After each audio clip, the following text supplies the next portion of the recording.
یعنی خداوند تبارک و تعالیٰ چاہتا ہے کہ یہ مدد ہے، ان تنصر اللہ، یعنی تم میرے اولیاء کی مدد کرو، میرے حسین کی مدد کرو. یعنی در حقیقت آپ دیکھیں چھوٹی سی بات ہے لیکن بہت بڑی ہے.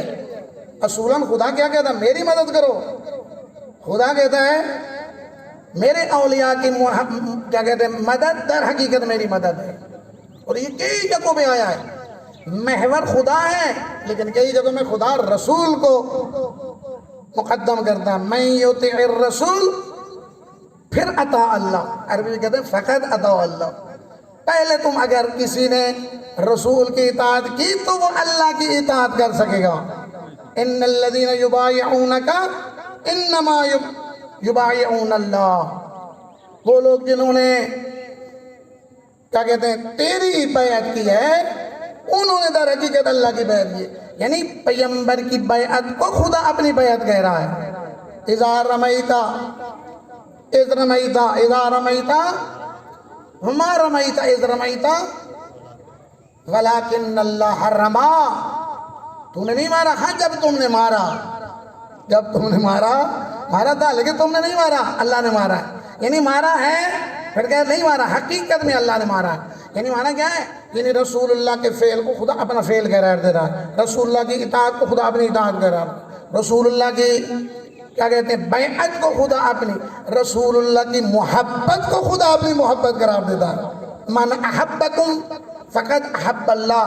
زیارت کے جملے ہیں کہ اے اہل بیت نبوت من احبکم فقط احب اللہ. اگر جس نے تم سے محبت کی وہ اللہ سے محبت کر پائے گا. یہ اہل سنت کی بھی معتبر روایات میں ہے جو عام روٹین میں ہم پڑھتے بھی ہیں لیکن ایک حصہ پڑھتے ہیں روایت کا. حسین منی وانا من حسین احب اللہ من احب حسینہ. حسین مجھ سے ہے، میں حسین سے ہوں. احب اللہ، اس کے دو معنی، ایک دعائی انداز ہے ایک خبریہ انداز ہے. دو معنی کیے گئے ہیں. یعنی جس من احب اللہ من احب حسینہ، خدا اس بندے سے محبت کرے گا جو حسین سے محبت کرے گا. یہ روایات میں ہم سنتے رہتے ہیں. اللہ کی خوشنودی محور ہونا چاہیے نا. خداوند تبارک و تعالیٰ کیا فرما رہے ہیں؟ رضا فاطمہ تو رضا اللہ. فاطمہ کی خوشنودی اللہ کی خوشنودی ہے، فاطمہ کا غضب اللہ کا غضب ہے. اور بہت ساری انشاءاللہ آئندہ مجالس میں عرض کروں گا. بس اولیاء کی مدد و نصرت در حقیقت اللہ کی مدد ہے. اور ہم کیسے مدد کر سکتے ہیں؟ ایک مدد کا طریقہ یہی ہے، آئندہ مجالس میں بیان کروں گا اور ہماری خواہش بھی یہی ہوگی. آپ توجہ فرمائیں، اپنے جوانوں کو ساتھ لے آئیں. اگر ہماری مستورات خواتین تشریف لائی ہوئی غور سے سنیں.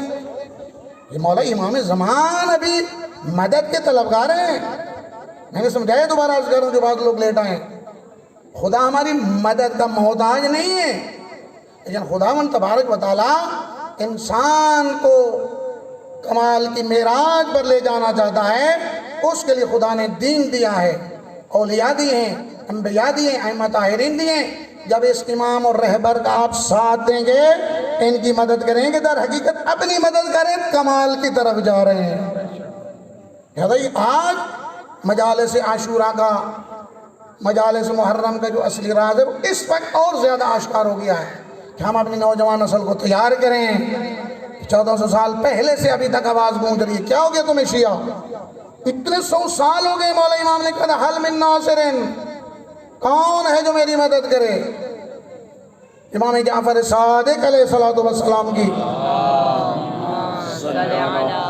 حدیث میں مولا نے فرمایا تھا قیام حسینی کی 40 سال بعد اہل بیت کی حکومت ہونی تھی لیکن لوگوں نے راز فاش کر دیے، لوگوں نے ساتھ نہ دیا. یہ کیوں کہہ لیں یہ حالت ظاہر کی، معرفت کھو بیٹھے تو ظہور تاخیر ہو گیا. پس ظہور امام زمانہ کو جلدی لانے میں، تاخیر کرنے میں ہمارا رول ہے. اگر مولا کا ظہور تاخیر ہو رہا ہم قصوروار ہیں. اپنی نوجوان نسل کو آمادہ کریں، تیار کریں.